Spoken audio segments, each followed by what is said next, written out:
Part of what we need to make sure we also talk about today is, what if my school has not adopted the core knowledge curriculum? What if my district has adopted a different curriculum? What if my district doesn't have a coherent curriculum that I know that I can use in order to move my students in this way?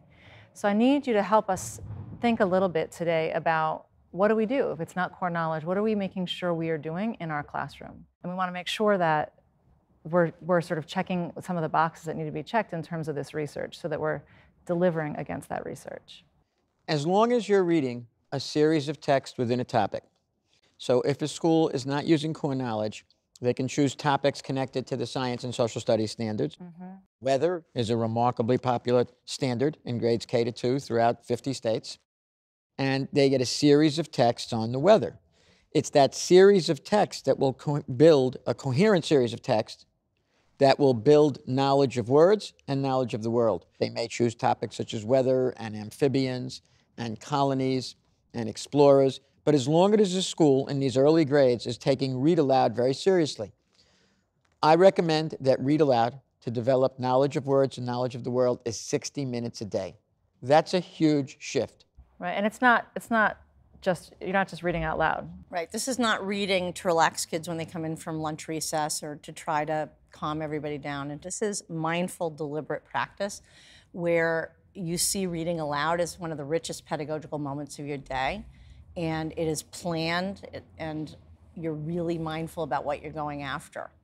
In my mind, it's how you can teach the ELA standards while the bulk of your instructional day is working on the foundational skills that are so essential. So if read aloud is seen as a teaching time, as a really deliberate way to build knowledge and vocabulary and reading comprehension skills through the way you approach it. Because right now, the reading comprehension skills is what's being modeled, right? And in most classrooms, and certainly the way I was trained to read out loud, is to make sure that I'm modeling for students like, oh, I'm making an inference. Let me summarize what I just read, right? Like, that modeling is only a small part of what you're talking about in these conscious read alouds. Right. And the shift in the Common Core can be shocking, is that the teacher doesn't get to do all the interesting thinking herself. The idea is that you promote the kids thinking that way, that your children get the joy of discovery. They're the ones who get the insights through your questions or your prompting of them. But that's the demand of the Common Core, is that the children get to do that fun inferential thinking. So in addition to them making meaning, you are also directly teaching knowledge, directly teaching vocabulary through that text, correct? Knowledge of words, knowledge of the world. The children who come in from educated households, and it's educated households that's the key variable, not income, not race. Children who come from educated households are read to thousands of hours before they come in to school as 4 or 5-year-olds. Children who come from less educated households are not read to thousands of hours. In those thousands of hours of being read to, they are not being taught, they're not being asked to stop and draw a conclusion, they are not being asked to make inferences, they are not being asked to make predictions and have, I should say, those questions may appear in the conversation between the parent and the child, but the purpose of the reading is to learn about the world, is to learn the story, to learn the topic. And what we need to do to catch children up will not work, as Meredith says, if we're doing it just after recess. One of the vocabulary phrases that I've learned in the last few years that have really informed my work is this domain-specific acceleration. So that's what you're talking about. If we're reorganizing baskets so that students are reading within a specific domain, they can actually go much higher than those reading levels that they've been sort of assigned within a specific domain, because they can access more and more much faster. Yet it can be as dynamic and vibrant as we like to see balanced literacy classrooms. You can do buddy reading you can find somebody else who's obsessed with trucks or obsessed with royal families or whatever it might be, and you can read together and have that sort of social learning. Social learning has to be part of all of this too. But yes, that kind of acceleration would be the result of that. So that kids aren't only reading in a G, they're accelerated because they really build some expertise in that topic. Now, one of the things that you mentioned, Meredith, is guided reading. And David, I've heard you talk a lot about the idea of complexity as it relates to guided reading. Can you talk a little bit about this? I would say, first, there may be some teachers in guided reading classrooms who do allow children who become obsessed with insects to go and our level L readers to read the insect books on level M, N, and P, etc. But it's not the norm, and they're usually put in the baskets by instructional level. One of the things with guided reading is the instruction in small group is on texts that are at what's sometimes called the just right level or slightly above what the student can read independently. Five-fingered rule. Five-finger rule, which is interesting, and Tim Shanahan talks about this very well in his blog. He says we tend to do shared reading with more complex text, and that's usually the whole class.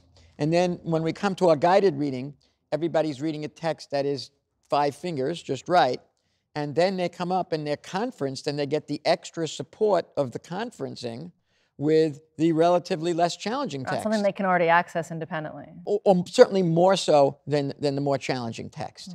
And that's a little backwards, as Tim points out. So I think we need to think about guided reading as a time when we can work in small groups with the more challenging text, whether it's core knowledge readers or a school that's using something else.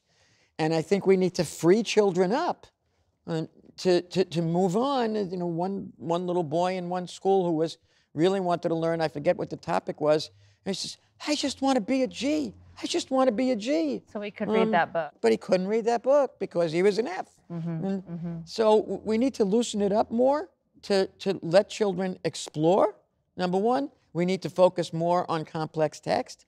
So guided reading has some elements to it that have merit, and we're not saying every part of it should go out the window by any means, but let's focus more on supporting students with complex text. Let's focus more on opening up the students' interest, not only for independent reading, but for reading that is with instruction, so that the child who is obsessed with sea mammals, dinosaurs, the colonies, or insects can also get some instruction in small group work with that text. That's a huge shift that we need to make that is not happening in a lot of places, unfortunately.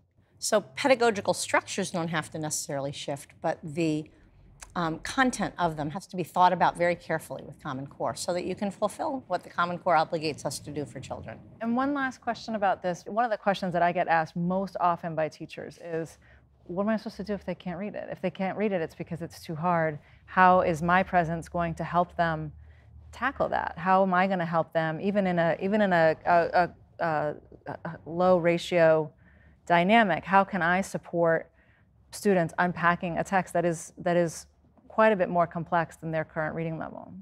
The question itself is really interesting because why do I need to help them if they can read it? The help should be with what they can't read, and as opposed to what they can read, or even what they can almost read. There's many ways, and another reason the question is so important is teachers are not equipped to it. We've unfortunately reached a point where our conferencing and our equipment, we're equipping our teachers to help students most with text they need the least help with. More complex text is going to require a more focused type of help. And new skills on the part of educators. Yes. More complex text has longer sentences, so teachers need to help students unpack longer sentences. More complex text has more demanding vocabulary, so teachers are going to have to work with that vocabulary. More complex text has more dense information, so teachers are going to have to work with students to notice the density of the information and to break it up. More complex text tends not to make connections from one part of the text to another.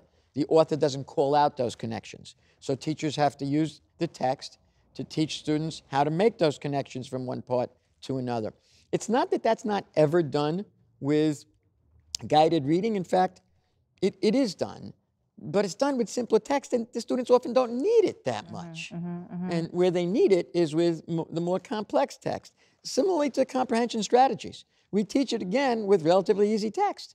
In guided reading, the way it works now, a lesson is given on a certain strategy, let's say connecting one part of the text to another, and it's a 5 or 10 minute mini lesson in guided reading / balanced literacy, and students are asked to go off and with the text that they're reading, which is at their instructional level, which is theoretically a little bit above their independent level, students then practice connecting one part of the text to another. Now, there's two problems with that. One, they should really be practicing that with a more complex text. Two, when they're reading the text, there may be a whole bunch of other things other than connecting one part of the text to another that may be really salient at that moment and in that text.